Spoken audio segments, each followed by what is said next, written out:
quality of life issues are something we need to focus on. And if confirmed, I will certainly look into that. That's it. Thank you very much, Mr. Phelan. Thank you for your testimony. Thank you for your willingness to serve your country. Senator Ernst. Thank you, Mr. Chair. And good morning, Mr. Phelan. I want to start by welcoming you, saying thank you for stepping up for this position, and to your family as well. Thank you so much. Now, we've talked about this, but I've long been committed to cutting waste in Washington, D.C., and even the areas that are very, very important to me, like the Department of Defense and the Navy as well, they are no exception. So the Department of the Navy receives about 30% or a little more of the defense budget, but there's a lot of financial mismanagement, and we have audit failures that are persisting there. So what reforms will you implement to ensure budget accountability and financial transparency throughout the Department of the Navy? Thank you for the question, Senator Ernst. I know that's a topic important to you, and I appreciated the time we spent in your office. I think, as I mentioned, you know, in the private sector, if you fail an audit, two things happen. You either go to jail or you get fired. And so I think you need to fix it very fast.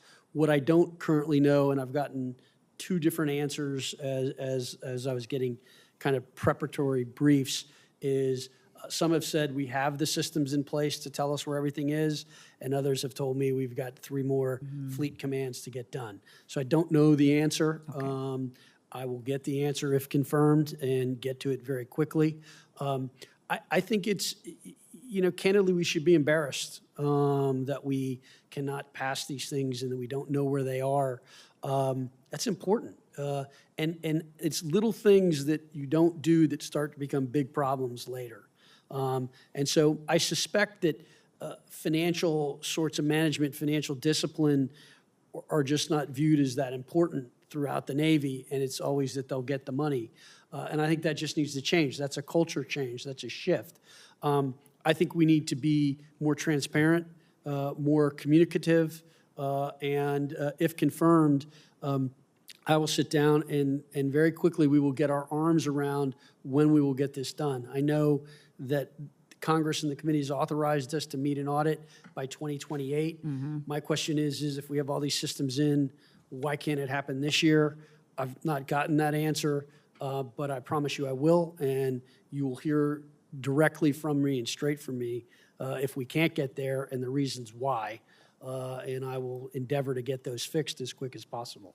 I appreciate that. And I just want to take a moment and get on my soapbox about being very wise about some of our acquisitions. We've talked about the acquisitions process, but I want to remind everybody that we all need to participate in exercising a little more thoughtfulness when it comes to our taxpayer dollars. The Navy procured a number of littoral combat ships years ago when I was first coming into the United States Senate.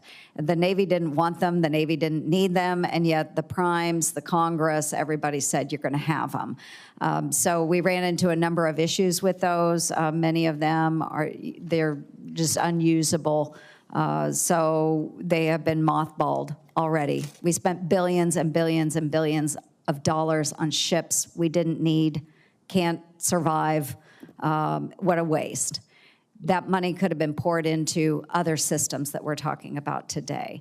But I also want to remind you that we need to think about the future fight. It's not necessarily all about the aircraft carriers and the destroyers. There are a lot of ways we can do intelligence gathering and using other platforms, autonomous vehicles, and we need to think about technology as we move forward too.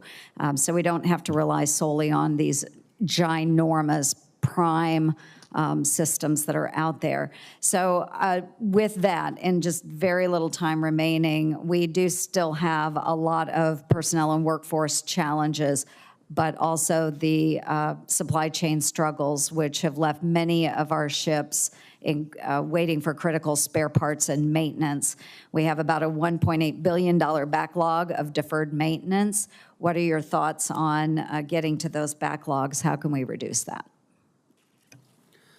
Thank you for the question, Senator. Look, important, very important problem we have that we need to get focused on very quickly. I think in terms of understanding the maintenance backlogs and the issues, again, I need to get in there and go take a look and understand what's happening and why.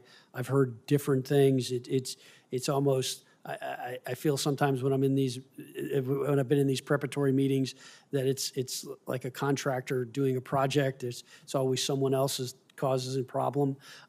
So until we can get to the root cause, I can't answer your question optimally, but if confirmed and once in, I will get my arms around this very quickly and do that. I think to your point about having the right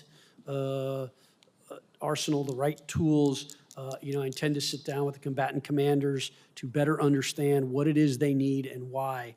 I think there are a lot of learning lessons from the recent conflict.